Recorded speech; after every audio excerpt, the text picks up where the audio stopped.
Welcome back to the channel, guys, and welcome to today's video. In today's video I'm going to be doing some sort of a buyer's guide. If you guys you've come across this video and you're thinking about buying a Corsa VXR, I'm just going to list a few things of the common faults they do tend to have. Obviously you read it up a lot on the forums and on Facebook, and you hear all the whole horror stories about the Corsa VXR, but I thought I'd just give it sort of a detailed description from things I've read about and things I've heard about, and some things I've experienced myself, of the common faults the Corsa VXR does have. They do have them like most cars, but there is a few that, if you're thinking about buying the Corsa VXR, I would highly recommend you to check these first before you even think about making the purchase. So let's get to it.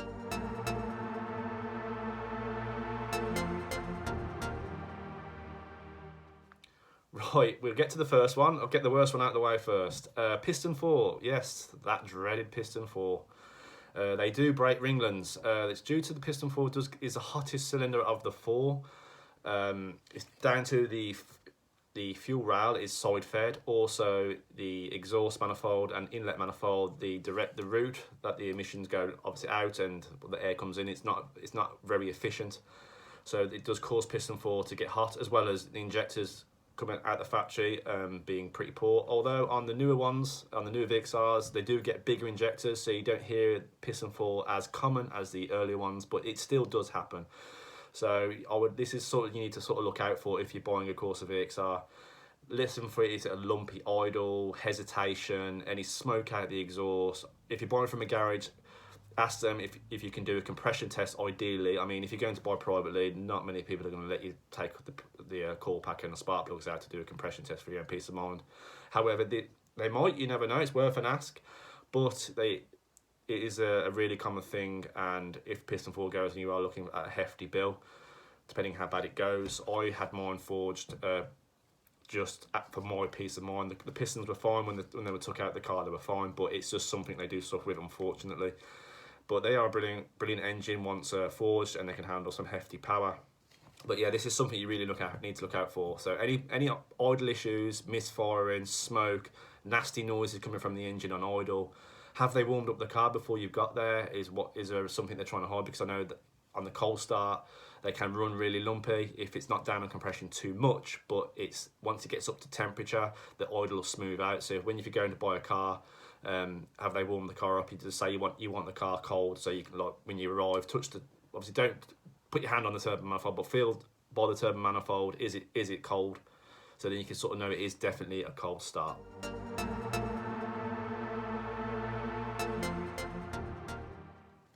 Right, the next one is the gearbox. The M32 gearbox do suffer with bearings on both the Astra, the Zafira and the Corsa, as many as other vehicles that have the M32 box. The 6th gear bearing does wear out, and it'll sound like a whining noise coming from behind the glove box.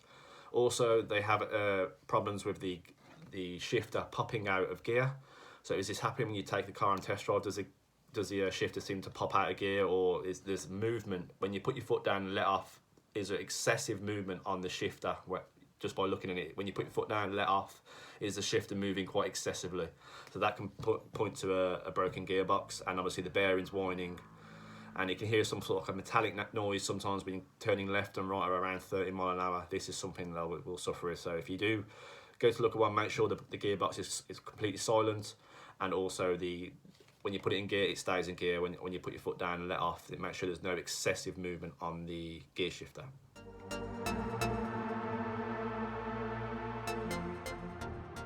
Right, my next one is the rear wheel bearings. The Corsa seems to eat through these. I don't know why, but this is another common thing. However, it is an easy fix. If you're going to look at a car and everything seems okay, but the rear wheel bearings are humming, that sounds like they've failed. However, they're not expensive to buy, and they're very easy to fit due to them being bolt on and not pressed in.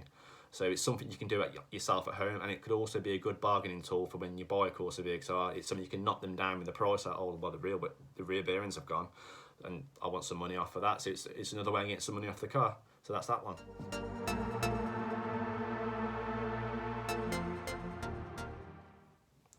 Another thing they suffer with is the coolant return hose. This is the pipe that runs from the turbo into the thermostat housing. They are prone for breaking or snapping and leaking. Again, it's a relatively inexpensive repair, around £30 if that, but it's something you need to keep an eye on because they are prone to snapping or leaking and giving you issues. So it's something you need to look out for on the engine bay. So make sure there's no leaks coming from the coolant. And you can look at the coolant, it doesn't look it's drop loads or anything. When you can smell coolant when it's hot, and you'll see steam if it's really bad. But that's another one.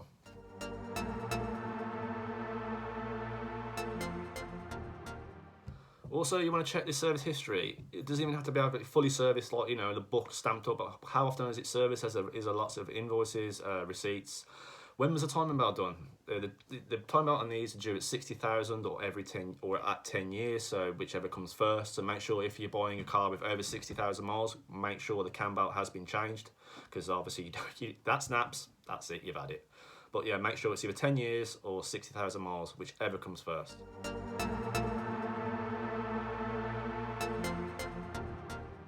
Right, we get to the body of the car.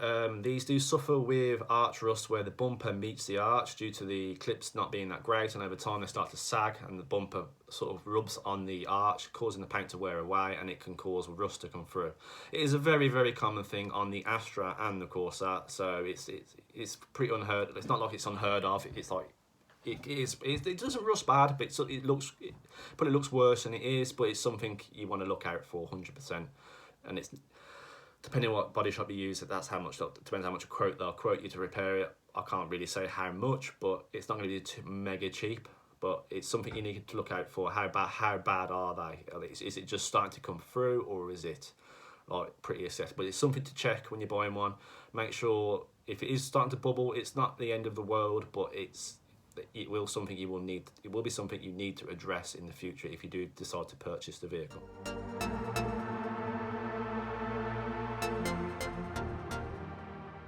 And my final thing is the cabin heater. Make sure it works on all settings, as they are prone to breaking the resistor packs. It's not a hard thing it's more fiddly thing to change, but make sure that when you put the heaters on, they work on all 4 settings, not just 1 or 2, and don't let them try and blag you, oh, it's a fuse or something like that. It won't be, it'll be the resistor pack. That they are very common for breaking.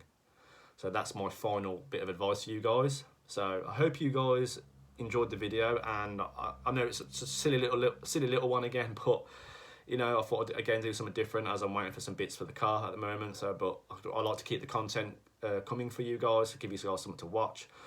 And also, if you've already got a Corsa VXR and there are any common problems I've not mentioned, drop them in the comments. For anyone, if you're watching this video now, you're thinking about buying, look at the comments, see if anyone's commented any other things you need to look out for. So as always, guys, thanks for watching, and if you enjoyed the video, feel free to subscribe, drop a like down as well. I always appreciate that, and also let me know what you think to these videos I started doing. So as always, I'll see you on the next one.